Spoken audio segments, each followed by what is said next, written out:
Good morning! For today's video ay gagawa tayo ng favorite kong puto. Ito yung chocolate banana puto. So mag-start na tayo. Umpisa natin sa pagdurog ng saging. Pwede naman itong ilagay or durugin sa food processor pero dudurugin na lang natin sa pamamagitan ng tinidor kasi hinog naman yung saging na gamit natin. So pag gagawa ka nito, kailangan yung saging mo yung overripe talaga na saging. So, pwedeng lakatan, pwede rin yung kulay green na saging. So, ganyan lang, durugin lang sa pamamagitan ng tinidor hanggat sa madurog ng husto yung saging. Pagka ganito na, dadurog na yung saging. Ayan, ganyan na. Pwede na natin ilagay yung mga iba pang susunod na ingredients. So, maglalagay tayo dito ng itlog. Yon, isa lang po yung itlog na yon. Then, ilagay natin yung sugar. 1 cup ng sugar. And then, yung halos 1 cup din na cocoa powder. So, pag gagamit po kayo ng cocoa powder, make sure po na yung medyo may brand naman po. Kasi kapag bumili kayo ng cocoa powder na nabibili sa palengke, nako, hindi po iyon magiging kasing sarap ng gawa kong puto. So, gumagamit po ako ng Dutch. Dutch siguro yung basa nun. Basta yun na yun. Nabibili ko po siya sa SM. So, maglagay tayo dito ng coconut oil or canola oil or kahit po melted butter pwede. Then, ilagay na natin yung 2 cups ng all-purpose flour. So, mag-add po ako dito ng tubig. 2 cups din po ng tubig yung nilagay natin. At tapos 2 tablespoon ng baking powder. Tablespoon po ha. Yun. Tapos haluin natin itong mabuti hanggat sa wala na siyang buo-buo.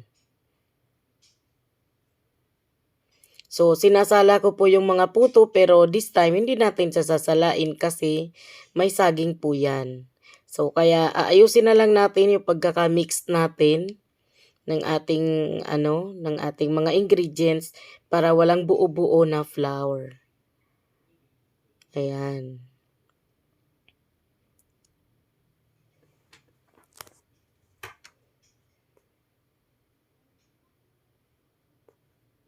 Dahil okay na yung ating mixture ay mag-uumpisa na tayong maglagay sa ating mga molder.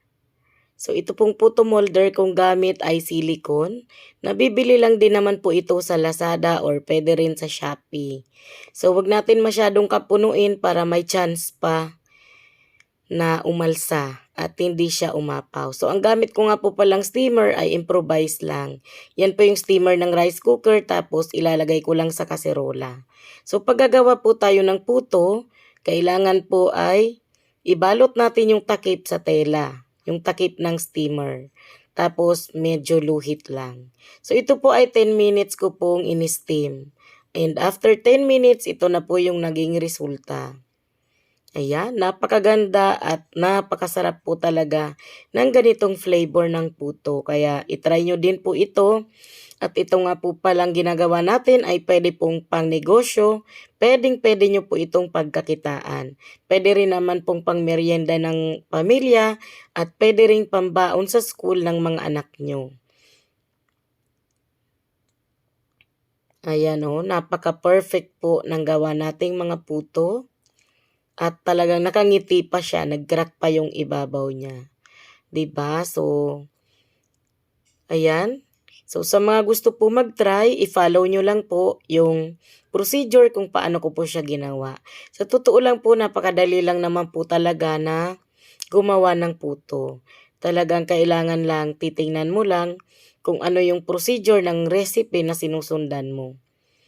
So, ito na po yung ating finished product at para naman po makita nyo kung ano yung itsura ng loob ay bubuksan ko po ito para sa inyo. Ayan, so ito po yung itsura ng loob ng ating puto. Ayan. So napakalambot po niyan. So hanggang dito na lang tayo. Thank you so much.